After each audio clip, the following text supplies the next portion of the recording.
Betzalel es ha'orein, and Betzalel made the orein. It's very interesting because Betzalel actually made and directed much of the construction of the Mishkan and the kelim, the utensils inside it. So why did the Torah single out that Betzalel made the orein? Look at the Ramban. The Ramban explains that many of Klal Yisrael also understood how to create and make many of the utensils we had in the Mishkan. But Betzalel was the greatest craftsman out of all of Klal Yisrael.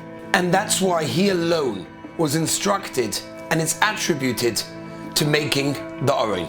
Not because it was the most difficult of all the kelim to construct, but rather because he was able to contemplate how to make it and put thought into doing it with the correct kavanah, with the correct intentions.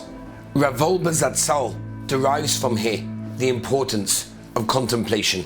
And he writes that greatness is not necessarily measured by a person's wisdom, by how clever he is, but rather with how much he invests in what he's doing, how much he thinks about what he does before he actually does it.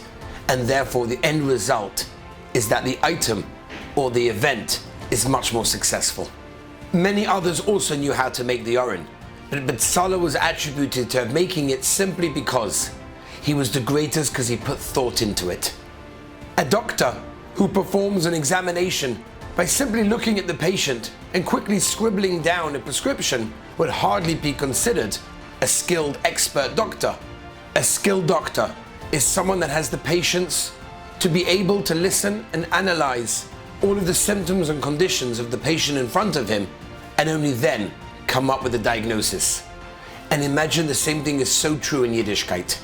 Imagine if we actually concentrated a bit more on thought before we daven mincha, or before we make a bracha. Who are we talking to? What are we about to do? The moment we put more thought into what we're doing, the result is completely changed. And that's something that we learn from this week's parasha. Have an absolutely amazing Shabbos.